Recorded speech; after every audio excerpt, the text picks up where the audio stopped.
Hello everyone, welcome you all. As you know कि ये जो हमारी सीरीज है इसमें हम किसी इंपॉर्टेंट टॉपिक को डिस्कस करते हैं और लास्ट में उससे रिलेटेड जो कॉम्पिटिटिव एग्जाम के क्वेश्चंस हैं उनको डिस्कस करते हैं। तो ये हमारा मैन्युफैक्चरिंग का टॉपिक है और मैन्युफैक्चरिंग का ये सीरीज का ये लेक्चर नंबर 4 है और आज इस पॉइंट में हम थियरी ऑफ कास्टिंग को डिस्कस करने वाले हैं। बट पूरी कास्टिंग को हम यहाँ पे डिस्कस नहीं करेंगे। इंट्रोडक्शन का पोर्शन डिस्कस करेंगे, कौन कौन से स्टेप इन्वॉल्व होते हैं, कास्टिंग टर्मिनोलॉजी क्या होती है, बेसिकली एडवांटेज डिसएडवांटेज और उसके एप्लीकेशंस को डिस्कस करेंगे। यहाँ पे कुछ कास्टिंग के इंपॉर्टेंट पोर्शन बच जाते हैं जिसको हम आने वाले लेक्चर में डिस्कस करेंगे। बेसिकली पैटर्न और अलाउंसेस से रिलेटेड यहाँ से भी काफी क्वेश्चन पूछे जाते हैं आपके एग्जाम में। कास्टिंग जो डिफेक्ट्स होते हैं ये भी बहुत इंपॉर्टेंट टॉपिक है। कास्टिंग डिफेक्ट यहाँ से भी क्वेश्चन पूछे जाते हैं और दूसरा कास्टिंग टाइप से भी क्वेश्चन पूछे जाते हैं। तो ये 3 पोर्शन बचे हुए हैं, इसको हम आने वाले लेक्चर्स में कवर करेंगे। आज के लेक्चर में ये सारे पॉइंट हम कवर करेंगे और लास्ट में आपके जो ES exam, GATE, RTO exam या फिर स्टेट के जो असिस्टेंट इंजीनियरिंग के एग्जाम होते हैं उससे रिलेटेड जो क्वेश्चन पर्टिकुलरली इसी टॉपिक पे जो क्वेश्चन पूछे गए हैं उन क्वेश्चन को डिस्कस करेंगे। तो चलिए शुरू करते हैं लेक्चर को। Before starting the lecture, this is the humble request to all of you, follow Monvi academy on the different platform. अगर आपको इन वीडियो के पीडीएफ चाहिए तो आप मुझे टेलीग्राम पे ज्वाइन कर सकते हैं, आप मुझे इंस्टाग्राम और फेसबुक पे भी फॉलो कर सकते हैं। अगर आप मुझसे पर्सनली जुड़ना चाहते हैं तो आप मेरे ट्विटर और इंस्टाग्राम के आईडी को फॉलो कर सकते हैं।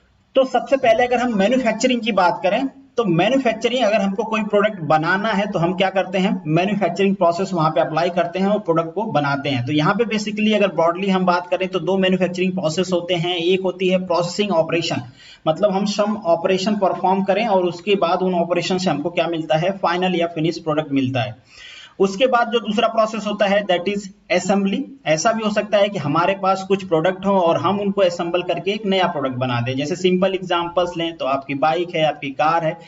इन जनरल अगर हम बात करें तो आपकी लाइफ में जो भी प्रोडक्ट आप यूज करते हो, मोस्टली प्रोडक्ट कैसे होते हैं, इन दोनों प्रोसेस के कॉम्बिनेशंस होते हैं। हम क्या करते हैं, कुछ प्रोडक्ट प्रोसेसिंग करके बनाते हैं, उनके बाद उन प्रोडक्ट को असेंबल करके दूसरे प्रोडक्ट बनाते हैं। जैसे कि व्हील, चेचिस, बाकी सारे प्रोडक्ट को असेंबल करके हम कार बना लेते हैं। उसी तरीके से आपके आसपास जितने भी प्रोडक्ट्स दिख रहे हैं वहां पे इन दोनों प्रोसेस की क्या होती है, असेंबलिंग होती है। अगर हम प्रोसेसिंग की बात करें तो प्रोसेसिंग में शेपिंग प्रोसेस आते हैं। शेपिंग में यहाँ पे ढेर सारे प्रोसेस मेंशन किए गए हैं। तो इनमें से जो प्रोसेस है सॉलिडिफिकेशन प्रोसेस, इसी को हम कास्टिंग भी कहते हैं और इसी कास्टिंग का इंट्रोडक्शन हम आज डिस्कस करने वाले हैं। दूसरा यहाँ पे जो प्रोसेसिंग प्रोसेस में आता है कि आप प्रॉपर्टी को क्या कर रहे हो, इनहेंस करने की कोशिश कर रहे हो, जिसमें बेसिकली आप हीट ट्रीटमेंट करते हो। जैसे कास्टिंग के प्रोडक्ट को भी आप हीट ट्रीटमेंट देते हो ताकि आपकी जो प्रॉपर्टी है कास्टिंग की वो थ्रू आउट यूनिफॉर्म हो पाए, क्योंकि वहां पे सॉलिडिफिकेशन डिफरेंट रेट से होता है। तो जो वहां पे ग्रेन्स डेवलप होते हैं, जो क्रिस्टलाइजेशन होता है हमारे ऑब्जेक्ट्स का, वो अलग अलग हो जाता है, तो इसलिए प्रॉपर्टी अलग हो जाती है। तो हम उसको यूनिफॉर्म करने के लिए बेसिकली हीट ट्रीटमेंट प्रोसेस करते हैं। ऐसे बहुत सारे जगह हम हीट ट्रीटमेंट प्रोसेस अप्लाई करते हैं। सरफेसिंग भी हम करते हैं, मतलब अगर हमको सरफेस की प्रॉपर्टी चेंज करना है, पूरे मटेरियल की प्रॉपर्टी चेंज नहीं करना है, तो वहां पे भी हम ये सारे प्रोसेस करते हैं। तो ये सारे प्रोसेस किस में आते हैं, ऑपरेशन में। मतलब यहाँ पे हम कोई ना कोई ऑपरेशन परफॉर्म कर रहे हैं। उसी तरीके से असेंबलिंग प्रोसेस होती है, परमानेंट ज्वाइंट होता है, कोई टेम्पररी ज्वाइंट होता है, आप फास्टन कर देते हो, जैसे नट बोल्ट से आप ज्वाइंट करते हो, यहाँ पे परमानेंट ज्वाइंट में आप वेल्डिंग कर देते हो। इस तरीके से प्रोसेस होते हैं। तो हम सबके बारे में यहाँ पे डिस्कस नहीं करने वाले हैं, जैसा कि हमने पहले डिस्कस किया। आज हम कास्टिंग को डिस्कस करने वाले हैं और कास्टिंग का कुछ पोर्शन यहाँ पे हम डिस्कस करेंगे बेसिकली। तो सबसे पहले समझते हैं कि कास्टिंग प्रोसेस होता क्या है। तो कास्टिंग प्रोसेस में सिंपली हम क्या करते हैं, एक मोल्ड कैविटी प्रिपेयर करते हैं। ये कैविटी कैसे होती है, जैसा कि हमको प्रोडक्ट ये होता है। अगर आपको कैविटी बनाना है कहीं पे तो आपको क्या बनाना पड़ेगा, एक पैटर्न बनाना पड़ता है।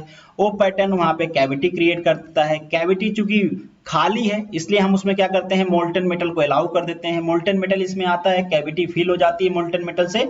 और जब वो सॉलिडिफाई होता है तो जैसी शेप साइज कैविटी की होती है, डेफिनेटली वो शेप साइज पकड़ लेगा। लिक्विड के बारे में आपको पता है कि लिक्विड जिस भी बर्तन में रखा जाता है उसकी शेप साइज एक्वायर कर लेता है। तो सिमिलर कैविटी क्या है, एक तरह की शेपिंग है। तो वो शेप क्या करता है, हमारा मोल्टन मेटल पकड़ लेता है और सिंपल हमारा प्रोडक्ट यहाँ से प्रिपेयर हो जाता है। बट जितनी आसानी से हम इसके बारे में बात कर रहे हैं, ये पूरा प्रोसेस उतना आसान नहीं होता है। बहुत सारी चीजों का ध्यान रखना पड़ता है। जैसे कि अगर आपको स्टेबल कास्टिंग बनानी है तो आपको ये ध्यान रखना होगा कि जो मेल्टिंग टेम्परेचर है मोल्टन मेटल का, या फिर जो आपके पैटर्न है, जो फिर माउल्ड बनाया है जिस मटेरियल का, उन दोनों का मेल्टिंग टेम्परेचर क्या होना चाहिए। और जो सॉल्युबिलिटी है, एटमॉस्फेयर से कोई चीज उसमें सॉल्युबल ना हो जाए, या फिर कोई जो स्लैग मटेरियल है वो सॉल्युबल ना हो उसमें जो केमिकल रिएक्शन है, या फिर जो टेम्परेचर और प्रेशर बियर करने की स्ट्रेंथ है, वो सारी चीजें, बहुत सारी चीजें आपको ध्यान में रखना होता है। तभी आप एक स्टेबल कास्टिंग बना पाते हो और तभी आपके कास्टिंग का जो प्रोडक्ट होता है उसकी प्रॉपर्टी अच्छी होती है। अदरवाइज वहां पे बहुत सारे डिफेक्ट्स आ जाते हैं, उनके बारे में भी थोड़ा सा हम आगे और डिटेल में डिस्कस करेंगे। पहले हम स्टेप्स के बारे में डिस्कस कर लेते हैं कि कौन कौन से स्टेप्स होते हैं। तो सबसे पहले जैसे कि हमने डिस्कस किया, आपको कैविटी बनाने के लिए एक पैटर्न बनाना पड़ेगा। पैटर्न बनाने पे भी आपको ध्यान देना पड़ता है कि क्या जिस साइज की आप कास्टिंग बना रहे हो उसी साइज का पैटर्न होना चाहिए। ऐसा नहीं है, उसी साइज का पैटर्न क्यों नहीं बनेगा, क्योंकि वहां पे श्रिंकेज होता है। तो ये सारी चीजें भी टेक्निकली आपको वहां पे ध्यान देनी होती है। वो जब हम पैटर्न के टाइप्स और अलाउंसेस डिस्कस करेंगे तो वहां पे डिटेल में डिस्कस करेंगे पैटर्न का, और आगे क्वेश्चंस भी आएंगे तो थोड़ा बहुत हम उसके बारे में वहां पे डिस्कस कर लेंगे। इसके बाद आपके पैटर्न, अगर कोई आप हॉलो प्रोडक्ट बना रहे हो तो वहां पे आपको कोर भी बनाना पड़ेगा। फिर सैंड का बना रहे हो तो सैंड का बनाना पड़ेगा। मेटल के डाइस भी बनते हैं, डाइस से भी आप कास्टिंग करते हो, तो जिसका भी आप करते हो वो आपको प्रिपेयर करना पड़ेगा। फिर आपको पोरिंग टेम्परेचर पे आपका जो मोल्टेन मेटल है बेसिकली, जिसका आप वो कास्टिंग बनाना चाहते हो, जिस मेटल का, जिस मटेरियल का प्रोडक्ट बनाना चाहते हो, उसको मोल्ड करना पड़ेगा आपको और एक पोरिंग टेम्परेचर अचीव करना पड़ेगा। ये जो पोरिंग टेम्परेचर होता है, जनरली आपका जो मेल्टिंग टेम्परेचर होता है उस मटेरियल का, उससे आप कह सकते हो 200 डिग्री सेंटीग्रेड ज्यादा होता है। तो बेसिकली आपको एक पोरिंग टेम्परेचर अचीव करना होता है, फिर उसको आप पोर करते हो। आप पोर करना भी इतना आसान नहीं, वहां पे हम एक पूरा पोरिंग सिस्टम डिजाइन करते हैं, एक गेटिंग सिस्टम बनाते हैं जिससे हमारा मटेरियल पोर हो। उसके बाद हम सॉलिडिफाई करते हैं। सॉलिडिफिकेशन में भी हमको ध्यान रखना पड़ता है कि जो सॉलिडिफिकेशन हो वो यूनिफॉर्म हो, अदरवाइज प्रॉपर्टी जो मैकेनिकल प्रॉपर्टी हो, डिफरेंट जो पोर्शन है आपके प्रोडक्ट का वहां पे अलग अलग हो जाएगी। फिर आप क्या करते हो, वहां पे मशीनिंग करते हो, रिमूव करते हो सबसे पहले तो, उसके बाद आप उसकी क्लीनिंग या मशीनिंग, उसके बाद उसका इंस्पेक्शन, और आपका इसके बाद फिनिश प्रोडक्ट बन जाता है। तो ये सिंपल प्रोसेस इन्वॉल्व होते हैं। यहाँ पे डायग्राम दिखाया गया है कि आप किस तरीके से किसी कास्टिंग को परफॉर्म करते होते हैं। सैंड कास्टिंग की हम बात कर रहे हैं। सैंड कास्टिंग एक ट्रेडिशनल कास्टिंग होती है। अब क्या होता है, हमारे पास होता है एक फ्लास्क। ये जो फ्लास्क होता है ना, दो पोर्शन का बेसिकली बना होता है। इन जनरल हम कहें तो दो पोर्शन का बना होता है। इसके जो अपर पोर्शन होता है इसे हम कहते हैं कॉप, और इसका जो लोअर पोर्शन होता है उसे हम कहते हैं ड्रैग। आगे मैं आपको डायग्राम में दिखाऊंगा। तो ये जो पोर्शन है ये पार्टिंग लाइन होती है। पार्टिंग लाइन से नीचे वाले पोर्शन को हम कहते हैं ड्रैग, ऊपर वाले पोर्शन को हम कहते हैं कॉप। अगर ये 3 पोर्शन का बना हुआ है तो बीच वाले पोर्शन को हम चिक भी कहते हैं। अब यहाँ पे आपको ये प्रोडक्ट दिख रहा होगा। इस प्रोडक्ट को हमको क्या करना है, कास्ट करना है। अब सपोज कर लीजिए कि ये 2 पीस प्रोडक्ट है। ये यहां से इसका पोर्शन एक अलग है, नीचे वाला पोर्शन अलग है। तो 2 पीस पैटर्न है, ये सिंगल पीस पैटर्न भी होते हैं। तो ये हम डिस्कस करेंगे बाद में, जब पैटर्न को डिस्कस करेंगे कि कितने टाइप्स के पैटर्न होते हैं और उस पैटर्न से हम कौन कौन सा प्रोडक्ट बनाते हैं, या फिर किस प्रोडक्ट के लिए हम कौन से पैटर्न का यूज करते हैं, कौन से कास्टिंग प्रोसेस का यूज करते हैं। जैसे कि मैंने बताया कि कुछ पोर्शन बचा हुआ है, उसको हम बाद में डिस्कस करेंगे। तो ये आपका एक बोर्ड है। बोर्ड पे आपने क्या किया, अपने जो पैटर्न है उसका एक पोर्शन यहाँ पे आपने रख लिया है। इसके ऊपर आपने क्या किया, कोक बॉक्स को रख दिया और इसको फिर अपोजिट ऐसे घुमा के यहाँ पे आपने ये सैंड, बेकिंग सैंड को क्या किया, आपने फिल कर दिया। ये सैंड फिल करने के बाद इसको आप थोड़ा रैम कर लेते हो। रैम मतलब इसको धीरे धीरे दबा देते हो ताकि इसकी थोड़ी पैकेजिंग हो जाए कि जब आप पैटर्न को यहाँ से रिमूव करो तो ये ब्रेक डाउन ना हो और कैविटी आपकी अच्छी बने। आपको इतना भी रैम नहीं करना होता है कि यहाँ की पोरिसिटी खत्म हो जाए। अगर पोरिसिटी खत्म हो जाएगी तो जब सॉलिडिफिकेशन होगा उस टाइम पे यहाँ पे गैसेज निकलेंगी। अगर वो गैसेज यहाँ पे रिमूव नहीं होंगी तो कास्टिंग डिफेक्ट आएगा, जिसे ब्लो होल्स कहते हैं। जब हम कास्टिंग डिफेक्ट डिस्कस करेंगे तो इसको डिटेल में डिस्कस करेंगे। अब ये सेकेंड प्रोडक्ट है आपके जो पैटर्न का, ये सेकेंड पोर्शन है। सेकेंड पोर्शन को फिर से हम क्या करते हैं, यहाँ पे रखते हैं। इसके बाद इसके ऊपर ड्रैग, दोनों एक जैसे होता है, ड्रैग एंड कोप दोनों एक जैसे ही होता है, बट समझने के लिए हमने अपर पोर्शन को कोप कहा हुआ है, ये टर्मिनोलॉजी दी गई है, और लोअर पोर्शन को हम ड्रैग कहते हैं। अगेन ड्रैग को हम क्या करते हैं, फिल कर लेते हैं बेकिंग सैंड के साथ, और इस सैंड को फिर से हम क्या कर लेते हैं, रैम कर लेते हैं। तो यहाँ पे आप देख रहे होगे ये दोनों बेसिकली मिक्स कर दिया गया है और आपको प्रोडक्ट को ये कैविटी दिख रही होगी। कैविटी इसलिए दिख रही है क्योंकि ये बनाने के बाद दोनों साइड से जो यहाँ पे पैटर्न है उस पैटर्न को रिमूव कर लिया गया है, तो ये कैविटी बन गई है। पैटर्न को रिमूव करने से पहले, इसको रैम करने से पहले आपको यहाँ पे 2 चीजें और करनी होती है। एक तो आपको गेटिंग सिस्टम बनाना होता है, गेटिंग पोरिंग सिस्टम पूरा, जिससे आप मेटल को पोर कर पाओ। दूसरा चीज आपको यहाँ पे एक राइजर भी लगाना होता है। राइजर का काम क्या होता है, बेसिकली राइजर जब रिक्वायर्ड होता है तब यहाँ पे लिक्विड सप्लाई करता है या फिर मेटल को सप्लाई करता है। तो राइजर की डिजाइन पे भी क्वेश्चन पूछा जाता है, वो एक अलग टॉपिक है, उसको भी हम डिस्कस करेंगे। राइजर का अगर बेसिक फंक्शन की हम बात करें तो राइजर क्या करता है, अगर यहाँ से आप मटेरियल फिल कर रहे हो तो आपकी पूरी कैविटी फिल हो गई है, आपको कैसे पता चलेगा, जब ये मेटल राइजर से होकर ऊपर आएगा। तो दूसरी बात, हम राइजर कुछ इस तरीके से डिजाइन किए होते हैं कि यहाँ का मटेरियल धीरे धीरे सॉलिडिफाई होता है, हमारे कास्टिंग का जो मटेरियल है वो तेजी से सॉलिडिफाई होता है। मतलब जब ये यहाँ पे श्रिंकेज होगा, लिक्विड श्रिंकेज की हम बात करें, आगे क्वेश्चन आएगा तो डिटेल में डिस्कस करेंगे श्रिंकेज के कितने स्टेजेज होती हैं। तो यहाँ पे लिक्विड श्रिंकेज को ये क्या कर देता है, कंपनसेट कर देता है, ताकि हमारा जो कास्टिंग है वहां पे कोई डिफेक्ट ना आए। तो ये पूरा सिस्टम होता है। अब जब इसको आप, ये जो पूरा मोल्ड है, इस मोल्ड को आप ब्रेक डाउन करोगे तो यहाँ पे ये जो प्रोडक्ट आपको दिख रहा है ये ऐसा नहीं दिखेगा, यहाँ पे दोनों पोर्शन ये अटैच होंगे। एक तो ये गेटिंग सिस्टम वाला पोर्शन अटैच होगा, चाहे आपने टॉप गेटिंग लगाया है, बॉटम गेटिंग लगाया है या फिर पार्टिंग लाइन पे लगाया है, जो भी है, तो ये गेटिंग सिस्टम यहाँ पे इस तरीके से अटैच होगा, क्योंकि ये पूरी लिक्विड लाइन है और ये पूरी ऐसे ही सॉलिडिफाई होगी। और फिर जिस पोर्शन पे आपने राइजर लगाया है वहां पे राइजर भी अटैच होगा। आप कहोगे यहाँ पे राइजर तो नहीं लगा हुआ है, देखिए मोस्टली हर जगह राइजर लगा होता है, बट आपकी मर्जी है, आप नहीं राइजर लगाना चाहते हैं नहीं लगाए। बहुत अगर छोटी कास्टिंग है तो वहां पे चूंकि जो फीलिंग टाइम होता है अगर वो बहुत ज्यादा कम है तो बिना राइजर के भी आप कम चला सकते हो, बट मोस्टली राइजर लगा होता है, क्योंकि आपको पता कैसे चलेगा कि ये पूरी कैविटी फिल हो गई है। अब तो बहुत सारे ऑटोमेटिक प्रोसेस आते हैं, तो बहुत छोटी कैविटी है तो बिना राइजर के भी आप कर सकते हो, क्योंकि ऑलरेडी आपको वॉल्यूम सारा चीज कैलकुलेटेड होते हैं, आप बटन दबाते हो वो फिल हो जाते हैं। सॉलिडिफिकेशन टाइम ऑलरेडी आपने कैलकुलेट किया हो, कितने बाद मोल्ड को ब्रेक करना है, क्या करना है, व्हाटएवर दैट। बट ट्रेडिशनली अगर हम बात करें तो सब में राइजर लगा ही होता है। और राइजर का फंक्शन क्या होता है मैंने अभी डिस्कस कर लिया, थोड़ा सा आगे हम डिटेल में डिस्कस करेंगे, क्वेश्चन आएगा इससे रिलेटेड। आगे बढ़ते हैं और यहाँ पे अगेन आपको स्टेप्स दिख रहे होंगे, अगर वहां पे कुछ प्रॉब्लम है तो यहाँ से भी आप समझ सकते हो कोई प्रॉब्लम तो है नहीं, और इससे रिलेटेड क्वेश्चंस आपसे पूछा भी नहीं जाता है। क्वेश्चन पूछा जाता है जो यहाँ पे टर्मिनोलॉजी मेंशन की गई है उनका फंक्शन क्या होता है उससे रिलेटेड पूछा जाता है। तो अगेन यहाँ पे आप देख सकते हो ये आपका फाइनल प्रोडक्ट है, कुछ इसी तरीके से आप पैटर्न बना लेते हो। पैटर्न यहाँ पे बना के ये आप क्या करते हो, पैटर्न को वहां से रिमूव कर लेते हो, कैविटी बन जाती है। अगेन मेटल को फिल करते हो, मेटल को फिल करने के बाद जब मोल्ड को ब्रेक करते हो कुछ इस तरीके का आपका प्रोडक्ट लगा हुआ मिलता है। यहाँ पे देखो देख रहे हैं कि ये गेटिंग सिस्टम लगा हुआ है, साथ में राइजर भी लगा हुआ होता है। बाद में उसको आप मशीनिंग से कट कर देते हो, बाहर निकल जाता है। चूंकि फिनिशिंग खराब होती है तो आपको पूरा प्रोडक्ट की भी मशीनिंग करनी पड़ती है, तो आपको उसके लिए अलग से अलाउंसेस देते हैं। जब हम डिस्कस करेंगे अलाउंसेस के बारे तो वो सारी चीजें वहां पे भी डिस्कस करेंगे। अब यहाँ पे थोड़ा सा आपको व्यूज दिखाया गया है और कुछ अलग टर्मिनोलॉजी भी आपको यहाँ पे देखने को मिलेगी।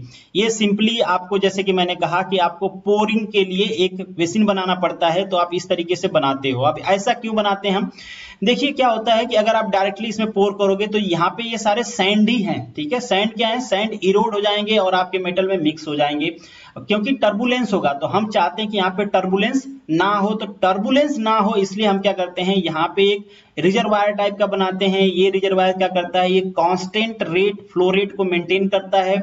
और चूंकि टर्बुलेंस यहाँ पे ना हो इसलिए यहाँ से स्लोली ये मूव करेगा तो टर्बुलेंट को भी मिनिमाइज करेगा। तो हमारा जो ये पूरी वॉल है एक सैंड की, यहाँ पे इरोजन नहीं होगा। ये हम टेपर्ड बनाते हैं। टेपर्ड से क्या बनता है, हमारी वेलोसिटी यहाँ पे इंक्रीज हो जाती है। बट जब हम ये सिस्टम स्प्रू कहते हैं इसको हम, तो जब आप स्प्रू डिजाइन कर रहे होते हैं तो आपको ये भी ध्यान रखना होता है कि चूंकि ये टेपर्ड है, यहाँ की क्या होगी, वेलोसिटी बढ़ेगी।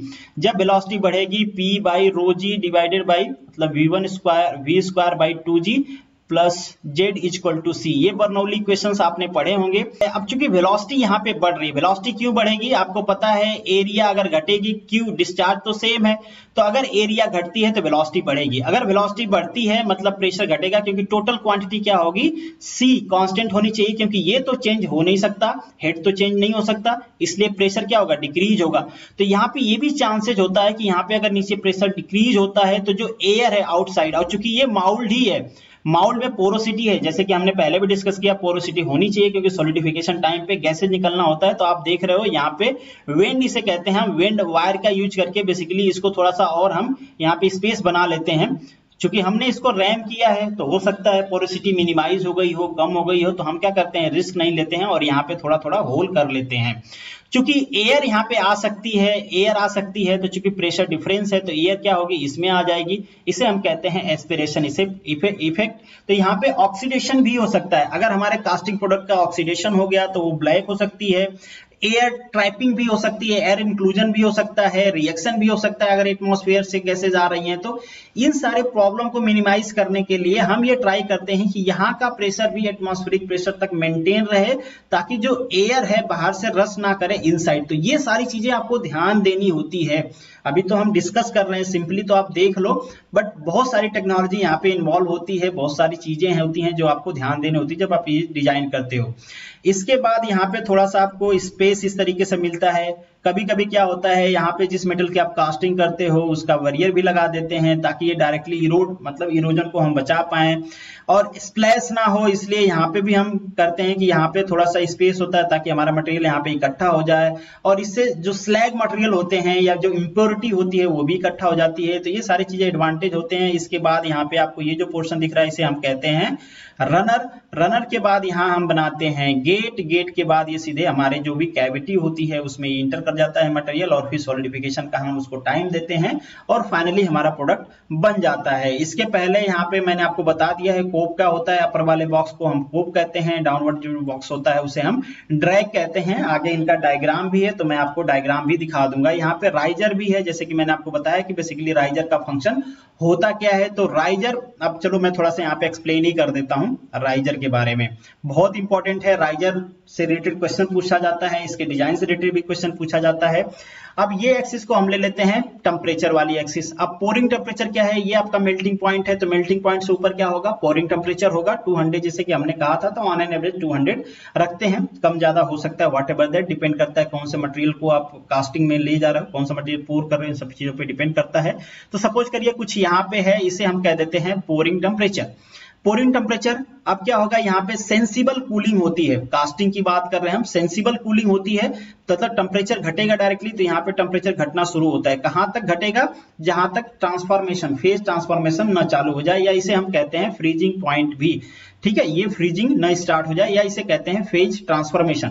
अब फेज ट्रांसफॉर्मेशन होगा तो सेंसिबल हीटिंग या सेंसिबल कूलिंग तो होती नहीं है फेज ट्रांसफॉर्मेशन में, तो यहाँ पे भी सेंसिबल कूलिंग नहीं होगी, मतलब टेम्परेचर कांस्टेंट रहेगा। तो यहाँ तक होता है फेज ट्रांसफॉर्मेशन, तो यहां से लेके यहां तक होता है, ये सेंसिबल कूलिंग हुई, ये फेज ट्रांसफॉर्मेशन हुआ। इसके बाद फ्रीजिंग के बाद ये जो हमारी कास्टिंग है वो सॉलिड, मतलब ये कूल होती है, मतलब फिर से सेंसिबल कूलिंग होती है, और ये एनवायरमेंटल टेम्परेचर पे आ जाती है, और फाइनली ये सॉलिडिफाई होकर हमारा मटेरियल बन जाता है। वैसे सॉलिडिफिकेशन यहाँ पे हो जाता है, बट सॉलिडिफिकेशन के बाद भी उसका टेम्परेचर काफी ज्यादा होता है, और ये रूम टेम्परेचर पे आती है, फिर उसको हम ब्रेक डाउन करके निकाल लेते हैं। अब ये जो पूरा प्रोसेस है, यहाँ पे श्रिंकेज होता रहता है। ये जो प्रोसेस है इसे हम कहते हैं लिक्विड श्रिंकेज, और इसे हम कहते हैं सॉलिड श्रिंकेज। तो जो भी लिक्विड श्रिंकेज होता है इसको कंपनसेट कौन करता है, इसको कंपनसेट करता है राइजर बेसिकली। और ये जो सॉलिड श्रिंकेज होता है, चूंकि अब हमारा जो कास्टिंग है वो सॉलिडिफाई हो चुकी है, तो अब यहाँ पे मटेरियल तो डाला नहीं जा सकता एडिशनली, या लिक्विड मेटल नहीं सप्लाई किया जा सकता। तो ये जो श्रिंकेज होता है, हमको पहले से पता होता है कि इस मटेरियल की कास्टिंग है, सपोज कास्ट आयरन है, ये हम कह के चलते हैं कि 10 mm तक ये क्या होता है, श्रिंक होगा। तो बेसिकली हम पहले से उतना वॉल्यूम प्रोवाइड कर देते हैं कि इतना श्रिंकेज है, तो हम अपने पैटर्न पे ऐड कर देते हैं उतना वॉल्यूम, ताकि वो श्रिंक होके उतना बन जाए। तो ये सारी चीजें आपको ध्यान देना होता है जब आप पैटर्न भी डिजाइन करते हो उस टाइम पे। तो बेसिकली राइजर का फंक्शन आपको समझ में आ गया होगा। और बहुत ही ऑर्डिनरी फंक्शन की बात करें तो जब आप मटेरियल यहाँ से पोर करते हो, इस कास्टिंग में फिल होके ऊपर यहाँ पे दिखने लगता है, तो आपको पता चल जाता है कि आपकी कास्टिंग फिल हो गई है और मटेरियल पोर करने की जरूरत नहीं है। अब हम कास्टिंग के टर्मिनोलॉजी को डिस्कस कर लेते हैं। तो इससे पहले ही हमने डिस्कस कर लिया है कोप किसे कहते हैं। यहाँ पे आप इसका डायग्राम देख सकते हो। एक्चुअल कुछ ऐसा होता है, वुडन का भी बना होता है, आयरन का भी बना होता है, डिपेंड करता है कौन सा मटेरियल आप कास्ट कर रहे हो।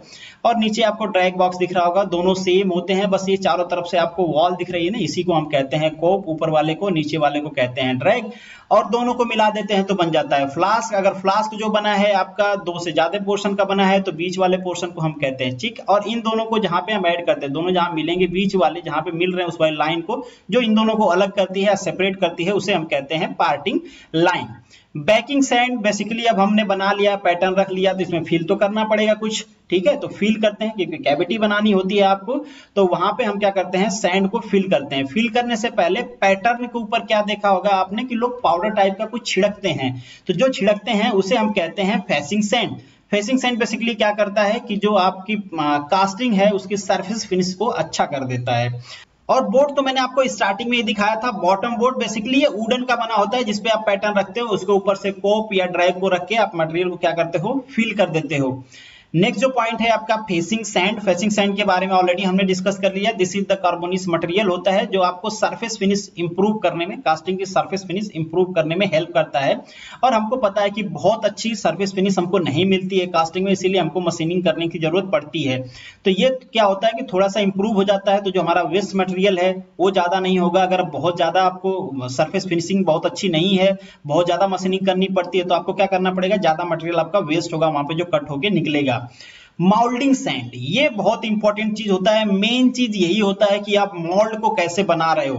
तो मोल्ड में बेसिकली होता क्या क्या है, सैंड होता है इसमें। सैंड एक रिफ्रेक्टिव मटेरियल होता है, बेसिकली ये 70 to 85% तक यही इसमें रहता है। नेक्स्ट जो पॉइंट होता है इसमें क्ले होता है। क्ले और वाटर ये दोनों एज ए बाइंडर यूज करते हैं कि हम क्या करें, जो सैंड पार्टिकल्स हैं आपके वो एक दूसरे में बाइंड हो, ब्रेक डाउन ना हो। ऐसा नहीं कि आप पोर कर रहे हो और रैम कर रहे हो तो पूरा बिखर जाते, एक तरह से बाइंडिंग की तरह से यूज होते हैं। और इसके अलावा इसमें कुछ एडिटिव भी होता है 1 to 6% तक। ये एडिटिव का बेसिकली वर्क क्या होता है, एक तरह के ये एडिटिव होते हैं, ऑर्गेनिक एडिटिव। और जब इसमें आप मटेरियल को पोर करते हो ना कैविटी में, और ऑर्गेनिक एडिटिव जो होते हैं ये बर्न आउट हो जाते हैं। जब ये बर्न आउट हो जाएंगे तो वहां पे वाइड या फिर स्पेस क्रिएट हो जाता है। अब उस स्पेस का फायदा क्या होता है, जैसे आपको पता है किसी चीज को आप हॉट कर रहे हो तो ये जो पूरा आपका माउल्ड है ना वो एक्सपेंड होने की कोशिश करता है। अगर उसको स्पेस मतलब एक्सपेंड होने की जगह नहीं मिलेगी तो क्या हो जाएगा, क्रैम्प कर जाएगा ना, क्रम्बल मतलब टूट जाएगा वो बेसिकली। तो जब वहां पे स्पेस, ये ऑर्गेनिक मटेरियल बर्न आउट होकर स्पेस क्रिएट कर देता है, तो जब ये एक्सपेंड होता है ना तो इसके पास स्पेस होता है, तो वो पूरा जो माउल्ड होती है हमारी वो पूरा ब्रेक डाउन नहीं होता है। अगर एडिटिव नहीं डालोगे आप तो ब्रेक डाउन होने के चांसेस रहेंगे या फिर क्रैक्स बन जाएंगे। तो ये सबको अवॉइड करने के लिए हम ऐसा करते हैं, तो वहां पे एडिटिव हम बेसिकली ऐड करते हैं। और बहुत सारी चीजें होती हैं जैसे कि पार्टिंग सैंड भी हम यहाँ पे डालते हैं ताकि इजीली हम पैटर्न को वहां से विड्रॉल कर पाए, क्योंकि पैटर्न भी आपके क्या होता है सैंड में चिपक सकता है, तो उसके लिए हम पार्टिंग सैंड भी मिलाते हैं वहां पे। और जो आपका कास्टिंग का प्रोडक्ट होता है उसकी जो प्रॉपर्टी होती है वो बहुत हद तक आपके मोल्डिंग सैंड पे डिपेंड करती है। जैसे कि हमको ये देखना होता है कि उसका रिफ्रेक्टिवनेस कैसा है, मतलब उसकी एबिलिटी कैसी है सैंड की, को कितना टेम्परेचर और प्रेशर को बियर कर पाए। प्रेशर तो कब आता है, जब आप उसको थोड़ा सा रैम करते हो और किसी किसी प्रोसेस में उसको हम प्रेस करते हैं तो ब्रेक डाउन ना हो जाए। और उसकी टेम्परेचर स्टैंड करने की कैपेसिटी बहुत ज्यादा हो, जैसे वो रिफ्रेक्टिव मटेरियल होता है तो स्टैंड करने की होती है, बट डेफिनेटली वहां पे कोई केमिकल रिएक्शन ना हो। परमेबिलिटी हो, परमेबिलिटी मतलब कि जो गैस फ्लो रेट है, जब सॉलिडिफिकेशन होगा तो कितने अच्छे तरीके से वहां से गैसेस रिमूव हो पाएंगे, ऐसा नहीं कि वहां पे इंक्लूजन हो जाए, ये सारी चीजें। डिफॉर्मेशन ना हो, जो आपका सैंड पार्टिकल है उसका डिफॉर्मेशन ना हो जाए। अगर डिफॉर्मेशन हो जाएगा, कैविटी चेंज हो जाएगी, शेप साइज चेंज हो जाएगी, तो आपने जैसा पैटर्न बनाया था उसका रिप्लिका बनेगा ही नहीं। दूसरी चीज फ्लोबिलिटी कैसी है। अब मान लीजिए आप यहाँ पे इस तरीके का पैटर्न, इसके ऊपर सैंड को आप रैम कर रहे हो, तो आपको ये भी तो देखना है कि ये सैंड कितने अच्छे से यहाँ पे आपके पैटर्न के ऊपर फ्लो करता है, कितने अच्छे से चिपकता है। जितने अच्छे से चिपकेगा, फ्लो करेगा इसके ऊपर, उतने ही अच्छे इसके एजेज बनेंगे। अगर नहीं चिपकेगा उतने अच्छे से तो एजेज उतने अच्छे से नहीं बनेगी। दूसरी बात कि जो ग्रेन फॉर्मेशन होगा, क्योंकि लिक्विड है तो यहाँ पे ग्रेन फॉर्मेशन स्टार्ट होगा। ग्रेन फॉर्मेशन भी आपके सैंड के पार्टिकल्स के ऊपर डिपेंड करता है, तो आपको ये भी ध्यान रखना होता है कि आपके पार्टिकल्स कैसे हो, क्योंकि जो फॉर्मेशन होगा फिर कूलिंग कैसी होनी चाहिए। डेफिनेटली परमेबिलिटी पे कूलिंग भी डिपेंड करेगी, जितनी अच्छी वहां पे गैसेस फ्लो करेगी, एयर फ्लो करेगी, उसी हिसाब से कूलिंग भी उसकी होगी।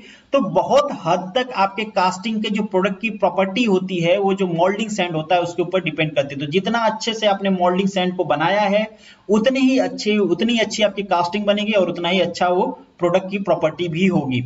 नेक्स्ट जो आपका पॉइंट आता है पैटर्न, जैसे कि हमने डिस्कस किया, जो पैटर्न होता है बेसिकली वो रिप्लिका होता है। बहुत सारे मटेरियल का ये बनाया जाता है, डिपेंड करता है किस टाइप की कास्टिंग है। जैसे वुड का बनाया जाता है, वैक्स का, इन्वेस्टमेंट कास्टिंग में आप वैक्स का भी यूज करते हो।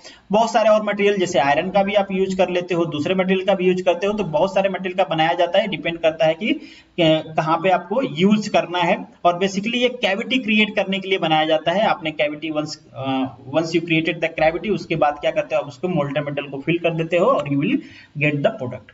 नेक्स्ट जो पॉइंट है आपका स्प्रू। स्प्रू को ऑलरेडी हमने देखा था, एक टैपर्ड शेप होता है स्प्रू, आपने देखा था कुछ इस तरीके से बना होता है स्क्रू, ठीक है, इस तरीके से बना होता है। और हमने डिस्कस किया वहां पे कि इसकी डिजाइन हम जब करते हैं तो ये ध्यान रखते हैं कि यहाँ पे एस्पिरेशन इफेक्ट ना हो, प्रेशर बहुत हद तक डिक्रीज ना हो, एटमॉस्फेरिक प्रेशर हम यहाँ पे मेंटेन कर पाए। इन गेट क्या होता है, मतलब एक गेट होता है जो हम डिजाइन करते हैं ताकि जेंटली हमारा मटेरियल, जो हमारी मोल्टन मेटल है वो जेंटली फ्लो करते हमारे कैविटी में जाए, ऐसा ना हो कि टर्बुलेंट वहां पे क्रिएट हो, इरोजन ना हो। कोर होता है, तो कोर बेसिकली हम क्यों डिजाइन करते हैं, जहां कहीं पे आपको हॉलो कैविटी बनानी होती है, जैसे आपको एक प्रोडक्ट बनाना है और सपोज करिए एक कुछ ऐसे बनाना है, हॉलो पाइप बनाना है, तो आप क्या होगा, आपने एक कैविटी बना दिया तो चूंकि मटेरियल तो इसमें पूरा फिल होगा तो ये तो पूरा सॉलिड बन जाएगा। तो अब सॉलिड चूंकि आपको बनाना नहीं है, पाइप बनाना है, तो आप क्या करोगे, यहाँ पे एक कोर लगा दोगे। तो इनसाइड एक कोर होता है, तो ये बेसिकली क्या करता है, हॉलो प्रोडक्ट जहां पे भी बनाना होता है वहां पे हम कोर का यूज करते हैं। और कोर प्रिंट का भी हम यूज करते हैं जो कि हमारे कोर को क्या करता है, सपोर्ट करता है, तो उसे हम कहते हैं कोर प्रिंट। बहुत बार कोर और कोर प्रिंट से रिलेटेड क्वेश्चन पूछा जाता है कि इनकी फंक्शनलिटी होती क्या है। नेक्स्ट जो आपका पॉइंट है दैट इज चैपलेट, ये भी बहुत इंपॉर्टेंट पॉइंट, टर्मिनोलॉजी है, पॉइंट है, इससे रिलेटेड भी आपसे क्वेश्चन पूछा जाता है और आगे क्वेश्चन आपको मिलेगा भी। तो बेसिकली चैपलेट का काम क्या होता है, ये एक कोर सपोर्टिंग कंपोनेंट होता है, कैविटी में ये कोर को क्या करता है, सपोर्ट करता है। तो यहाँ पे आपको दिख रहा होगा ये चैपलेट लगा हुआ है बेसिकली, तो ये एक तरह का सपोर्टिंग एलिमेंट होता है। नेक्स्ट जो आपका पॉइंट है स्टील, बेसिकली क्यों यूज किया जाता है, मान लीजिए कोई आप ऐसी कास्टिंग बना रहे हो जैसे कि यहाँ पे टी टाइप्स का सेक्शन है ये। अब चूंकि ये जो सरफेसेज हैं ये तो इजीली एक्सपोज हैं, यहाँ पे सॉलिडिफिकेशन रेट होगा वो अच्छा होगा और ये तेजी से सॉलिडिफाई होंगे। बट आप ये कॉर्नर वाला पोर्शन देखो, कॉर्नर का जो सरफेस है वो अच्छी तरीके से एक्सपोज नहीं है, मतलब वहां पे जो सरफेस एरिया है वो कम है। जब सरफेस एरिया कम है तो Q = HA डेल्टा T होता है, तो यहाँ पे हीट रिमूवल कम होगा क्योंकि A कम है, हीट रिमूवल कम होगा। अगर यहाँ पे हीट रिजेक्शन या फिर जो सॉलिडिफिकेशन रेट है वो डिफरेंट होगा तो जो ग्रेन साइज बनेंगे वो भी डिफरेंट बनेंगे, तो यहाँ का जो मटेरियल है इसकी प्रॉपर्टी अलग हो जाएगी। तो हम क्या करते हैं, यूनिफॉर्म प्रॉपर्टी को मेंटेन करने के लिए या फिर सिंपली आप कहो कि जो सॉलिडिफिकेशन है या डायरेक्शनल सॉलिडिफिकेशन है जो उसको इंप्रूव करने के लिए हम चील या पैडिंग का यूज करते हैं। नेक्स्ट जो है आपका वेंट, वेंट को हमने पहले भी डिस्कस किया, जबकि सॉलिडिफिकेशन होता है तो वहां पे गैसेज निकलती हैं, तो आपको वेंट होल्स टाइप के बनाने होते हैं ताकि ये गैसेज इसमें इंक्लूज ना हो पाए, बाहर चली जाएं। और चूंकि गैसेज इसमें इंट्रैप्ट होंगी, बाहर आके वो जो हमारा सरफेस उस पर ब्रेक डाउन इस तरीके से होंगी कुछ, तो उसे हम कहते हैं ब्लो होल्स, वो क्रिएट हो जाते हैं, कास्टिंग डिफेक्ट होता है। आगे क्वेश्चन में दिखाऊंगा कैसे दिखते हैं ब्लो होल्स। गेटिंग सिस्टम, तो बेसिकली गेटिंग सिस्टम हम क्यों डिजाइन करते हैं कि हमारा फ्लो रेट है जो कैविटी में या जो फ्लो है उसको हम मेंटेन कर पाए। एक चैनल होता है बेसिकली फ्लो को मेंटेन करने के लिए, तो गेटिंग सिस्टम हम डिजाइन करते हैं जो कैविटी को कनेक्ट करता है हमारे स्क्रू से।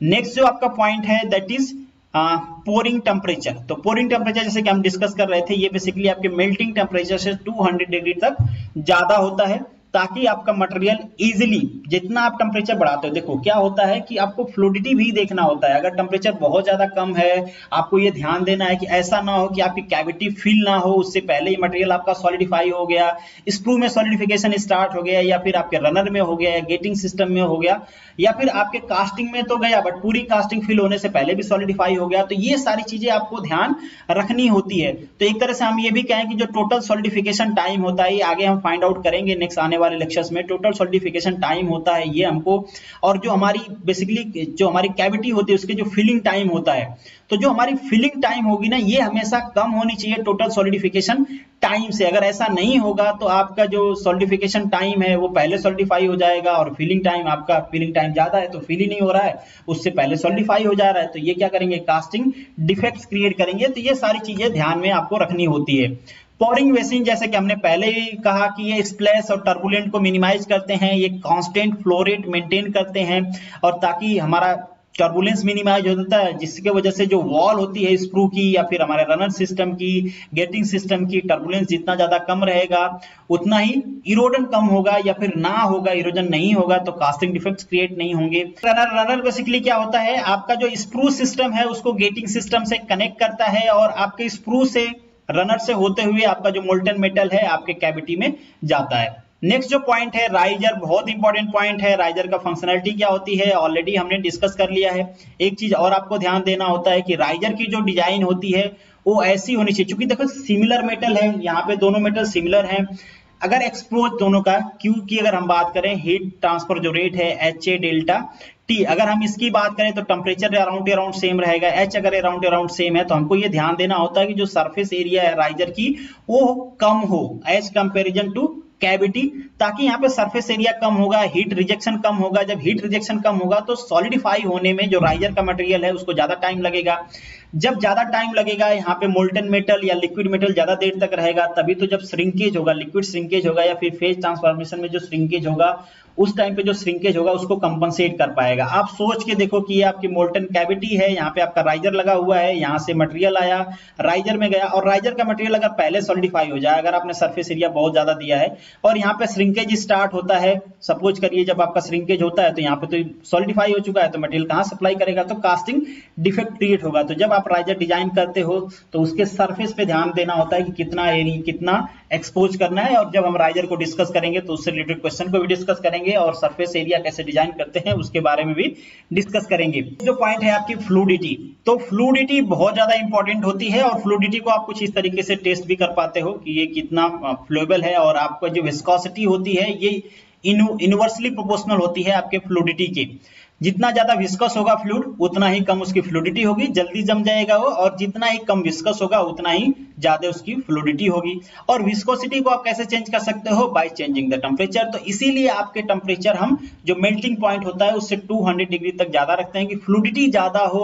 अगर फ्लूइडिटी ज्यादा नहीं होगी तो पूरी कास्टिंग आपके फिल नहीं होगी और उससे पहले मटेरियल आपका सॉलिडिफाई हो जाएगा। तो ये आपको फ्लूइडिटी भी बहुत इंपॉर्टेंट पैरामीटर होती है।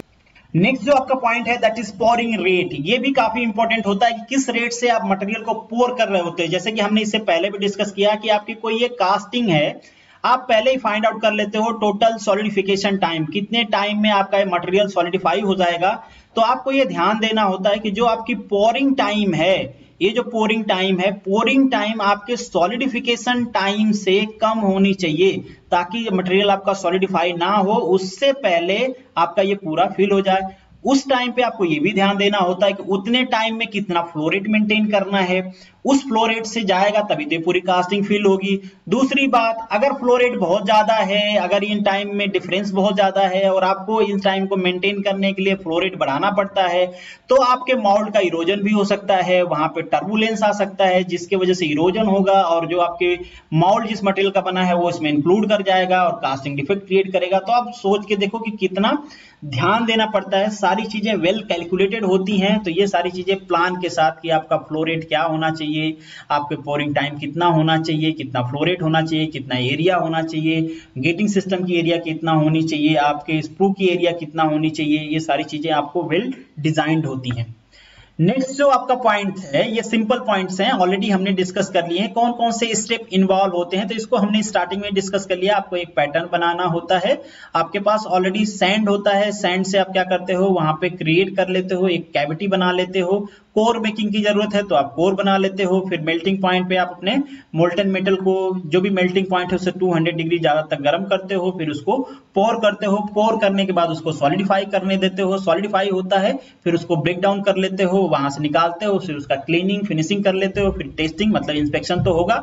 इंस्पेक्शन के बाद उसके जो प्रॉपर्टी है उसको इंप्रूव करने के लिए हीट ट्रीटमेंट प्रोसेस करते हैं, अगर कुछ प्रॉब्लम है तो रीटेस्टिंग करते हैं, हीट ट्रीटमेंट करते हैं, फिर कास्टिंग अगर अच्छी है तो वेल एंड गुड, अगर डिफेक्ट्स है तो फिर से कास्ट करना पड़ेगा। तो ये सारी चीजें हैं। अब जो हमारा नेक्स्ट पॉइंट है पैटर्न, पैटर्न के बारे में भी ऑलरेडी हमने कुछ डिस्कस कर लिया। आपको पता है पैटर्न क्या होता है, रिप्लिका होता है और कुछ मॉडिफिकेशन के साथ, एग्जैक्ट नहीं होता है। तो मॉडिफिकेशन क्या होते हैं, अलाउंसेस होते हैं, जैसे कि हमने पहले डिस्कस किया।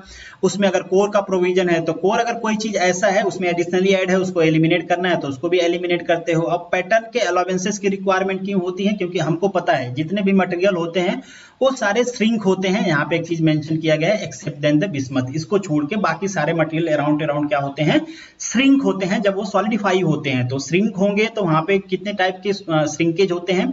एक तो जैसे कि मैंने आपको कहा कि जब टेम्परेचर कम हो रहा होगा, उसका मेल्टिंग फ्रीजिंग पॉइंट तक आएगा, उस टाइम पे श्रिंकेज होगा। यहाँ पे टेम्परेचर कम हो रहा है और ये फ्रीजिंग टाइम पे श्रिंकेज होगा। तो ये दोनों श्रिंकेज को हम क्या करते हैं, राइजर के थ्रू फिल करते हैं। और इसके बाद इस जो सॉलिडिफिकेशन होता है, मतलब यहाँ से फ्रीजिंग पॉइंट से लेकर रूम टेम्परेचर तक, ये श्रिंकेज जो होता है ये पैटर्न पे हम देते हैं। इस अलाउंसेस को ऑलरेडी हमने इसको डिस्कस कर लिया है। और जब हम पैटर्न को डिस्कस करेंगे तो इसको डिटेल में डिस्कस करेंगे। अब कास्टिंग के एडवांटेज को डिस्कस करते हैं। तो सबसे बड़ा एडवांटेज होता है कास्टिंग का कि आप कितना भी कॉम्प्लेक्स शेप हो और कितना भी बड़ा शेप हो, आप इजीली कास्टिंग से बना सकते हो। और बड़े साइज की हम बात करें तो आपके पास कास्टिंग के अलावा और कोई रास्ता ही नहीं है जिससे आप बना सकते हो उसको। और बहुत ज्यादा कॉम्प्लेक्स है तो आप दूसरा कोई आपके पास प्रोसेस नहीं है जिससे बहुत ज्यादा कॉम्प्लेक्स और ह्यूज अमाउंट में आपको प्रोडक्शन करना है तो आप इजीली कर पाओगे। तो कास्टिंग ही आपके पास रास्ता है। यहाँ पे आप देख सकते हो कि 100 टन के प्रोडक्ट तक आप इजीली कास्टिंग से बना सकते हो, इससे ज्यादा के भी बना सकते हो। तो इन शॉर्ट हम ये कह दें कि जो भी बड़े प्रोडक्ट आपको दिखते हैं वो कास्टिंग से ही बने होते हैं। और अराउंड आपको जितने भी प्रोडक्ट्स दिख रहे हैं मैक्सिमम उसमें कास्टिंग होता ही होता है, किसी भी टाइप की कास्टिंग हो। यहाँ पे टाइप्स की बात नहीं कर रहे हैं, हम कास्टिंग की बात कर रहे हैं। और जो कास्टिंग का मेथड होता है वो क्विक होता है, मास प्रोडक्शन आप कर सकते हो। एक बार आपने पैटर्न बना लिए तो आप जितनी भी कास्टिंग करने हैं आप करते रहो, आपको दोबारा उसमें मॉडिफिकेशन की जरूरत होती नहीं है। और जो भी कास्टिंग प्रोसेस होता है यहाँ पे आपको ये कंस्ट्रेंट नहीं है कि इस मटेरियल को आप कास्ट कर सकते हो, इस मटेरियल को नहीं कर सकते हो, क्योंकि हम यहाँ पे क्या करते हैं उसको मेल्ट कर देते हैं। तो कोई भी प्रॉब्लम नहीं है कि ये डिजाइन नहीं पकड़ेगा, इसमें स्ट्रेस आ जाएगी, इसकी शेपिंग सही नहीं होती है, ऐसा कोई आपके पास कंस्ट्रेंट नहीं है। उसको मेल्ट करके पोर करना है तो सिंपल कोई भी मटेरियल को आप कास्ट कर सकते हो। जो कास्टिंग होती है वो यूनिफॉर्मली क्या होती है, इसकी property through out the material, through out the product uniform होती है। अब हम इसके पहले डिस्कस कर रहे थे कि सॉलिडिफिकेशन रेट अगर अलग अलग है तो प्रॉपर्टी चेंज हो जाती है।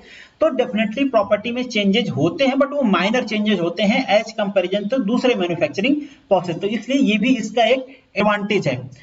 और यहाँ पे आपको किसी भी ज्वाइनिंग प्रोसेस की रिक्वायरमेंट नहीं होती है। जैसा भी डिजाइन बनाने चाहो आप, वन प्रोडक्ट बनेगा तो आपको ये नहीं ध्यान देना है कि इसका ये पोर्शन वीक हो सकता है, ये पोर्शन स्ट्रांग हो सकता है। क्योंकि ज्वाइनिंग प्रोसेस में ऐसा हो सकता है कि जो आपका मदर पीस है हो सकता है कि वो स्ट्रांग हो सकता है आपका ज्वाइंट वाला पीस स्ट्रांग हो। तो ऐसा कुछ यहाँ पे होता नहीं है।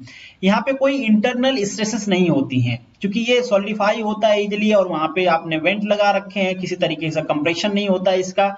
तो इजीली जो इंटरनल स्ट्रेसेस होती हैं वो यहाँ से रिलीव हो जाती हैं। और कुछ मटेरियल ऐसे हैं जिनको आप शेपिंग नहीं कर सकते या किसी और मैन्युफैक्चरिंग प्रोसेस से उनको नहीं बना सकते, तो उनका केवल और केवल आप कास्टिंग ही कर सकते हो। मगर कास्टिंग में कोई ऐसा कंस्ट्रेंट नहीं है कि कोई ऐसा मटेरियल नहीं है जिसका आप कास्ट नहीं कर सकते। यहाँ पे कुछ मटेरियल का नाम दे रखा है कि इनको आप केवल कास्टिंग से ही बना सकते हो किसी शेप में बनाना है तो।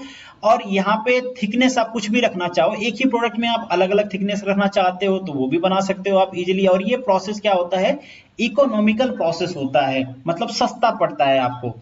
अब ऐसा नहीं है, इसको कुछ डिसएडवांटेज भी हैं जैसा कि हम डिस्कस कर रहे थे। मैकेनिकल प्रॉपर्टी लिमिटेड है, अचीव नहीं कर पाते हो आप या फिर अलग हो सकती है, इसलिए फर्दर ट्रीटमेंट करना पड़ता है इसका मैकेनिकल प्रॉपर्टी को यूनिफॉर्म करने के लिए। और सबसे बड़ा डिसएडवांटेज है कि इसकी जो सरफेस फिनिश होती है वो रफ होती है, मतलब पुअर होती है, लिटरली आपको दिख जाएगा। कास्टिंग डिफेक्ट आ सकते हैं, बहुत सारे कास्टिंग डिफेक्ट होते हैं। अगर हम केवल और केवल सॉलिडिफिकेशन की बात करें तो वहां पे श्रिंकेज हो जाती है कैविटी में, कोल्ड शट हो जाता है, मिश्रण हो जाता है, हॉट टीयर हो जाता है, गैसेस का इंक्लूजन हो जाता है, सैंड इंक्लूजन हो जाता है। तो बहुत सारे टाइप्स के कास्टिंग डिफेक्ट्स वहां पे आते हैं। हम कास्टिंग डिफेक्ट को सेपरेटली डिस्कस करेंगे। जो पुअर डायमेंशन एक्यूरेसी, डेफिनेटली जो आपकी डायमेंशन है उसकी एक्यूरेसी पुअर होगी क्योंकि वहां पे जो ग्रेन्स होते हैं अब उन्हीं ग्रेन्स से आपकी डायमेंशंस बननी है। और ग्रेन्स जब आपकी आंखों से दिख रहे हैं, वो ग्रेन्स जो सैंड पार्टिकल के ग्रेन्स होते हैं, तो उतना ही आपको फिनिशिंग मिलेगी, आपको एक्यूरेसी मिलेगी आपके डायमेंशन पे, उससे ज्यादा तो मिलेगी नहीं। तो जो भी ग्रेन फॉर्मेशन वैसे ही होते हैं, इसलिए बहुत ज्यादा आपको एक्यूरेसी नहीं मिलती है। क्योंकि बहुत ज्यादा टेम्परेचर पे आप वर्क कर रहे होते हो तो ये एक प्रॉब्लम है कि इतने हाई टेम्परेचर पे आप वर्क कर रहे हो, अगर सारी चीजें सेफ नहीं है तो प्रॉब्लम क्रिएट हो सकती है, वहां पे एक्सीडेंट हो सकता है। जो टूल की कॉस्ट होती है, चूंकि हाई टेम्परेचर पे वर्क करते हैं इसलिए टूलिंग कॉस्ट भी ज्यादा होती है, क्योंकि जो भी टूल्स वहां पे बने होते हैं वो टूल ऐसे होने चाहिए कि उस टेम्परेचर को वो बियर कर पाए। अगर टूल ही पहले मेल्ट हो गया तो फिर क्या कहना उसका।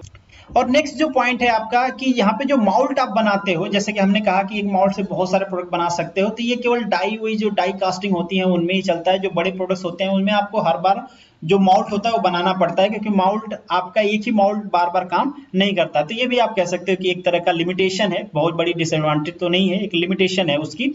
बना तो सकते हो आप, बट आपको बार बार नया बनाना पड़ेगा।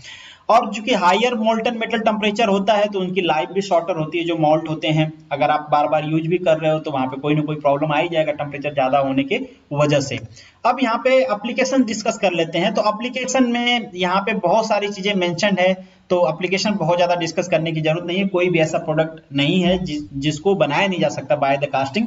बट एप्लीकेशन से जो आपसे क्वेश्चन पूछा जाता है वो पूछा जाता है कि ये पर्टिकुलर प्रोडक्ट कौन से कास्टिंग प्रोसेस से बनाया जाता है, तो उसको हम डिस्कस करेंगे। जब हम डिस्कस करेंगे टाइप्स ऑफ कास्टिंग को, तो वहां पे ये भी डिस्कस करेंगे कि इस कास्टिंग प्रोसेस से कौन से प्रोडक्ट बनाए जाते हैं या फिर इनका एप्लीकेशन कहां पे होता है। अभी तो हम कास्टिंग के एप्लीकेशन की बात करें तो अराउंड सारी चीजें कास्टिंग प्रोसेस से बनाई जा सकती हैं। यहाँ पे आपको डायग्राम भी दिख सकता है, तो छोटी चीज से लेके बड़ी से बड़ी चीज आपको कास्टिंग प्रोसेस से बनाया जा सकता है। अब यहाँ पे कुछ प्रैक्टिस क्वेश्चन है, ये हम डिस्कस कर लेते हैं। फर्स्ट क्वेश्चन बहुत ही सिंपल है, ES 2005 में पूछा गया और इसके अलावा भी बहुत सारे एग्जाम्स में पूछा गया, वो मैंने यहाँ पे मेंशन नहीं किया है, बहुत बार पूछा जाता है। ये डायरेक्शनल सॉलिडिफिकेशन के बारे में तो ऑलरेडी मैंने डिस्कस किया। चिल और पैडिंग हम यूज करते हैं डायरेक्शनल सॉलिडिफिकेशन, जहां पे भी सरफेस की कमी होती है, एक्सपोज सरफेस कम होता है, वहां पे हम इनका यूज करते हैं ताकि सॉलिडिफिकेशन रेट को बढ़ाएं और जो मैकेनिकल प्रॉपर्टी है उसको यूनिफॉर्म कर पाए। नेक्स्ट जो क्वेश्चन है, misrun is the casting defect which occur due to, क्यों होता है ये, this is the defect due to the solidification. Solidification क्यों हो जाता है, अगर फ्लूइडिटी अच्छी नहीं है और मटेरियल आपका पूरी फिल करने से पहले ही सॉलिडिफाई हो गया, तो यहाँ पे जो आपका डिफेक्ट्स क्रिएट होता है उसे हम कहते हैं मिश्रण। तो this is due to the insufficient fluidity of the molten metal, ताकि आपकी कास्टिंग फिल ही नहीं होती है और इससे पहले आपका मटेरियल सॉलिडिफाई हो जाता है। नेक्स्ट जो क्वेश्चन है, which one of the following pair is not correct match, इनमें से कौन सा करेक्टली मैच नहीं करता है, तो ये पहला ऑप्शन है एल्यूमिनियम एलॉय। ये प्रेशर डाई कास्टिंग से नहीं बनता है, ये सिंपल जो आपकी ग्रेविटी डाई कास्टिंग होती है उससे बनाया जाता है।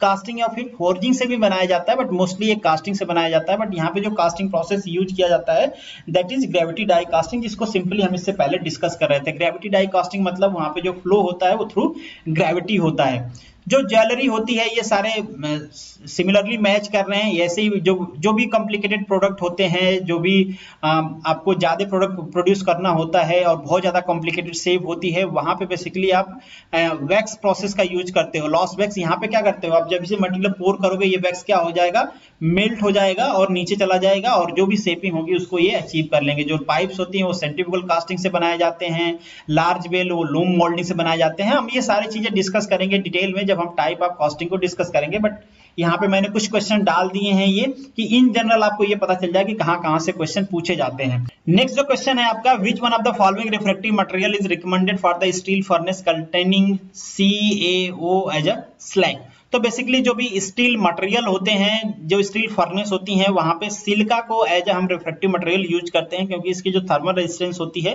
वो काफी ज्यादा होती है। और सिलिका जो होता है बेसिकली इसमें कुछ होती नहीं है, सिलिका ऑक्साइड होती है, SiO2 होता है, 90-95% तक यही होता है। तो बेसिकली यहाँ पे जो आंसर होगा आपका बी करेक्ट होगा। जो क्वेश्चन नंबर 5 है, सिंपल सा क्वेश्चन है। यहाँ पे पूछा गया आपसे ए क्या है और बी क्या है। तो ए आपको क्या दिख रहा है, ये है आपका स्प्रू बनाया गया है। बी क्या है आपका, बी है राइजर। राइजर क्या करता है, स्प्रू क्या करता है, ऑलरेडी हमने डिस्कस कर लिया है। तो यहाँ पे जो आपका आंसर होगा that is sprue and riser. तो यहाँ पे आंसर ए करेक्ट होगा।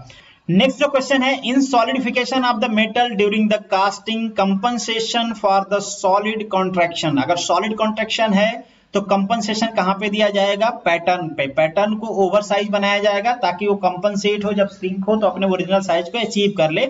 और ये अलग अलग मटेरियल का अलग अलग होता है, तो इसलिए वो पहले से हमको पता होता है, प्री डिफाइंड होता है कि कौन से मटेरियल कास्टिंग बना रहे हैं, उसमें श्रिंकेज कितना का होगा, और तो ऑलरेडी हम पैटर्न पे प्रोवाइड कर देते हैं।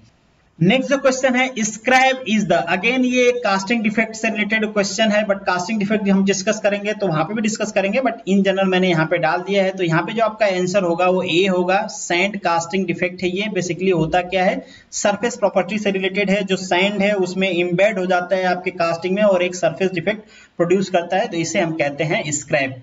नेक्स्ट जो आपका क्वेश्चन नंबर 8 है, the main purpose of chaplet is. Chaplet क्या करता है, पहले भी हमने डिस्कस कर लिया है, जो कोर होता है उसको सपोर्ट प्रोवाइड करता है। तो यहाँ पे जो आपका आंसर है दैट इज डी। नेक्स्ट जो आपका क्वेश्चन है, that is in gating system design which one of the following is the correct sequence in which the choke area, pouring time, pouring basin and sprue size are calculated. तो आपको पता है जो सबसे critical portion होता है उसको हम सबसे पहले डिजाइन करते हैं। तो यहाँ पे होता है चोक एरिया, क्योंकि हमको फ्लो रेट मेंटेन करना होता है, जैसे कि हमने पहले भी कहा कि सॉलिडिफिकेशन टाइम में और आपके बेसिन के जो फिल करने का टाइम है, फिलिंग टाइम में, ये आपको बैलेंस बना के रखना होता है। तो ये आपको ध्यान देना होता है कि जो आपकी चोक एरिया है वो आपको क्या रखना है, कितना फ्लो रेट मेंटेन करना पड़ता है। तो सबसे पहले हम डिजाइन करते हैं चोक एरिया, फिर पोरिंग टाइम कितना है, कितना टाइम में आप पोर कर दोगे, आपका टोटल सॉलिडिफिकेशन टाइम है, फिर बेसिन जो है बेसिन डिजाइन करते हैं ताकि फ्लो रेट मेंटेन रहे, और उसके बाद हम स्प्रू की बात करते हैं जहां से हम एस्पिरेशन इफेक्ट को मिनिमाइज करने की कोशिश करते हैं। तो यहाँ पे जो आपका ऑप्शन होगा वो ए करेक्ट होगा। नेक्स्ट क्वेश्चन की बात करें आप, in which of the following are the metal mould are use. यहाँ पे मेटल माउल्ड की ये बात कर रहे हैं, इसके पहले हम सैंड माउल्ड की बात कर रहे थे। तो मेटल माउल्ड जहां पे यूज होता है वहां पे हम कहते हैं डाई कास्टिंग। डाई कास्टिंग में बेसिकली हम आप कह सकते हो जो माउल्ड यूज करते हैं वो मेटल का बना होता है, और इन सब में किसका बना होता है, सैंड का बना होता है। तो यहाँ पे जो आपका ऑप्शन है वो सी करेक्ट है। नेक्स्ट जो आपका क्वेश्चन है, which of the following material are use for the making pattern in the investment casting. इसको हम इन्वेस्टमेंट कास्टिंग इसीलिए कहते हैं कि इसमें जो पैटर्न जिस मटेरियल का आप बनाते हो वो मटेरियल आपके दोबारा यूज का नहीं होगा।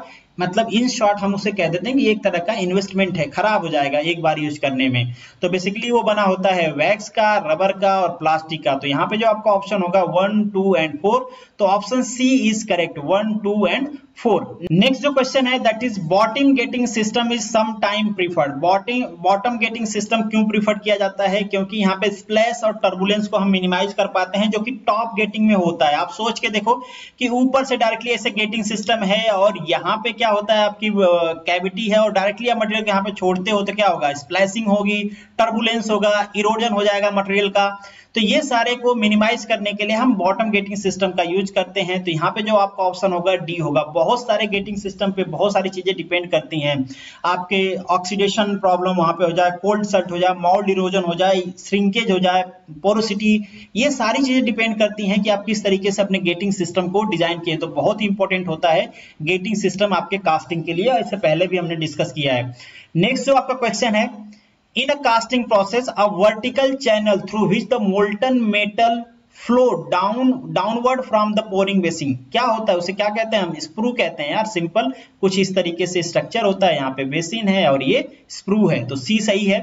नेक्स्ट जो आपका क्वेश्चन है, during solidification of pure Merton metal, यहाँ पे प्योर मेल्टन मेटल की ये बात कर रहे हैं। द ग्रेन, यहाँ पे मैंने आपको बता भी दिया है, the grain casting near the moult wall. Moult wall यहाँ पे चूंकि ये क्या है, जो मोल्टिंग वॉल है ये क्या होगी, अराउंड टू अराउंड, अगर हम सिंपली कहें तो अंदर का टेम्परेचर तो बहुत ज्यादा होगा, और वॉल का टेम्परेचर हम ये कह सकते हैं कि अराउंड अराउंड सराउंडिंग टेम्परेचर के आसपास होगा, क्योंकि यहाँ पे सराउंडिंग गैसेज होगी।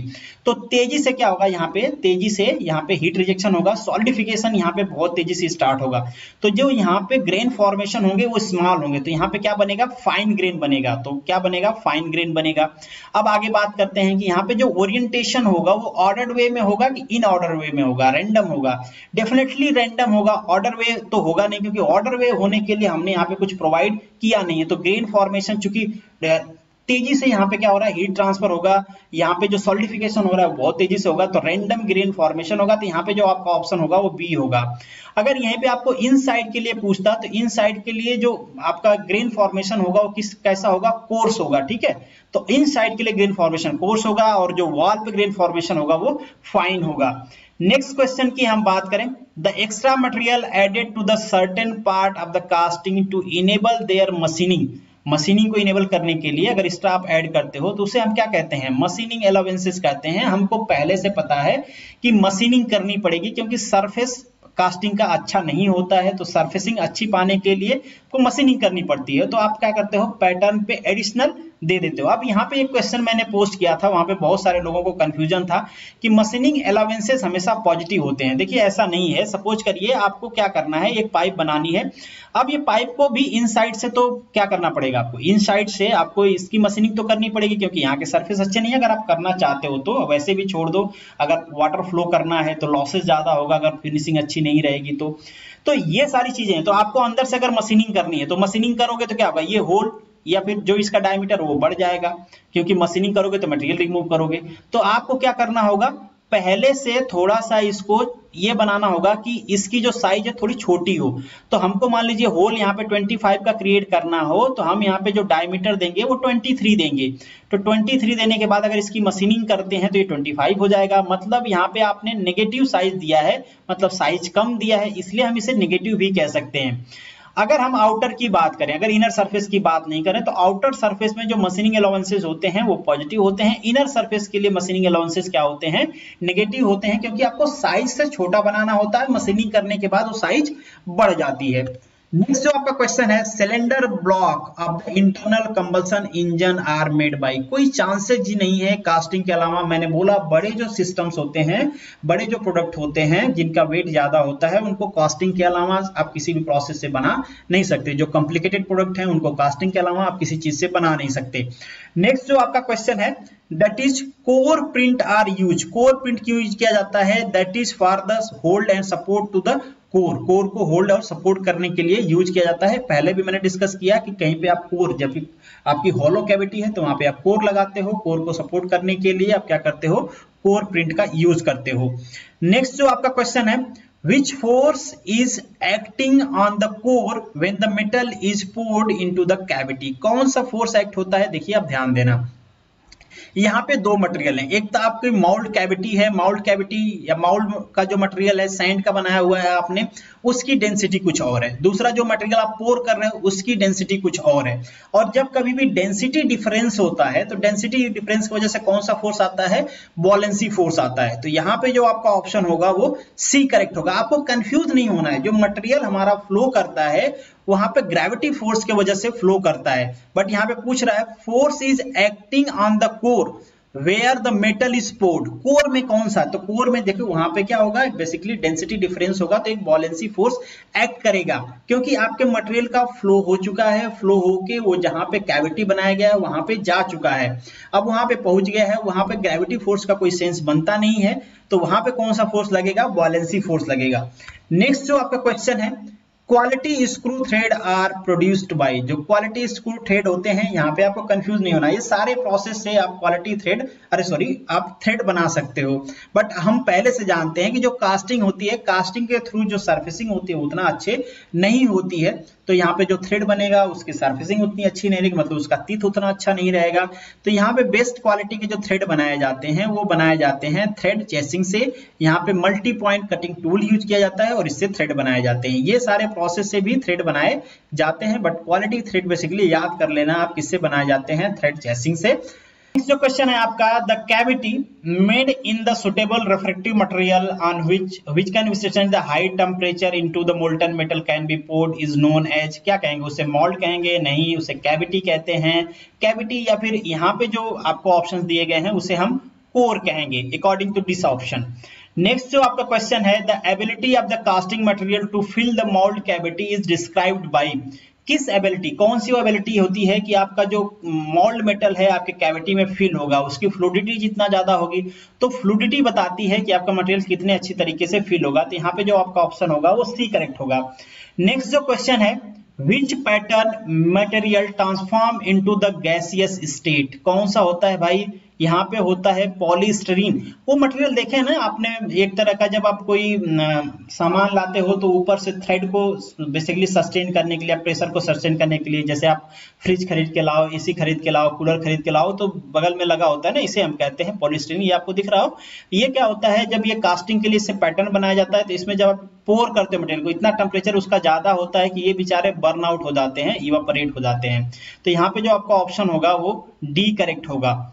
नेक्स्ट जो क्वेश्चन है, investment casting use the pattern made of. किसके बनाए जाते हैं भाई? ये बनाए जाते हैं आपके वैक्स के, वैक्स मटेरियल के पैटर्न बनाए जाते हैं। जैसे पोर करते हो ये क्या करते हैं? पिघल के नीचे चले जाते हैं और जो भी आपका प्रोडक्ट होता है वो बन जाता है। नेक्स्ट जो कास्टिंग है, casting defect develop due to the inadequate venting. अगर वेंडिंग नहीं होगी तो वहां पे गैस इंक्लूजन हो जाएगा, अगर गैस इंक्लूजन हो रहा है तो सरफेस पे आके एक्सप्लोड होगा, तो इस तरीके से आपको सरफेस डिफेक्ट दिखेगा। तो इसे हम कहते हैं ब्लो होल्स। ठीक है, अब ये जरूरी नहीं कि हमेशा सरफेस पे आ जाए, अंदर ट्रैप भी हो सकता है। ठीक है, तो यहाँ पे जो आपका ऑप्शन है वो सी करेक्ट होगा। नेक्स्ट जो क्वेश्चन है, सिंपल क्वेश्चन है, the reservoir in the mould that serve as the source liquid metal in the casting compensate the shrinkage during the solidification. कौन करता है भाई? राइजर करता है ना, रनर, स्क्रू, ये सारे नहीं करते हैं।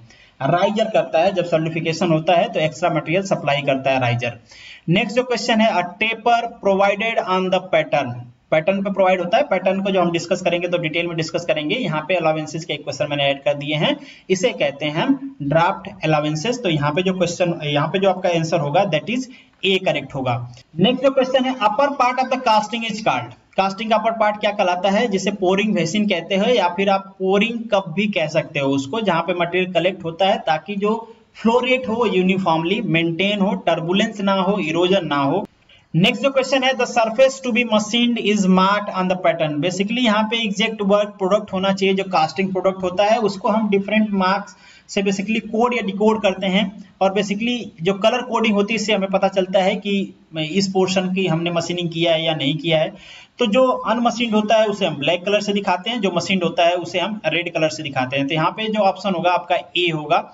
नेक्स्ट जो क्वेश्चन है, which of the following material required to the largest shrinkage, तो यहाँ पे आपको याद रखना होगा कि किन मटेरियल का जो फ्रीक्वेंटली यूज होते हैं पैटर्न बनाने में, उन मटेरियल का आपको याद रख लेना चाहिए। जैसे कि ब्रोंज होता है, ब्रोंज का अराउंड 15.5 से लेकर 22 तक होता है, वेरी करता रहता है। ब्रास का जो होता है, ब्रास का होता है 15.5 के आसपास, एल्यूमिनियम का होता है कुछ 13 के आसपास, और आपका जो कास्ट आयरन होता है ये 10 to 23 तक वेरी करता रहता है। यहाँ पे भी अलग अलग टाइप के जो कास्ट आयरन होते हैं उनके लिए अलग अलग होता है, जैसे ग्रे कास्ट आयरन का 10.5 के आसपास, व्हाइट कास्ट आयरन के 16 से लेके 23 के आसपास। तो ये सारे वेरिएशन होते हैं, तो आपको याद रखना है। तो यहाँ पे जो ऑप्शन है, जो भी ऑप्शन अवेलेबल है उसमें बी ज्यादा अप्रोप्रिएट है, मतलब सबसे ज्यादा इसका है ब्रास का। तो ब्रास का कुछ होता है 15.5 mm के आसपास। यहाँ पे जितने भी क्वेश्चंस हमने डिस्कस किए हैं उसके आंसर किए हैं। This is the end of this lecture. Thank you so much for watching this. मिलेंगे नेक्स्ट वीडियो में, तब तक के लिए all the best, good luck.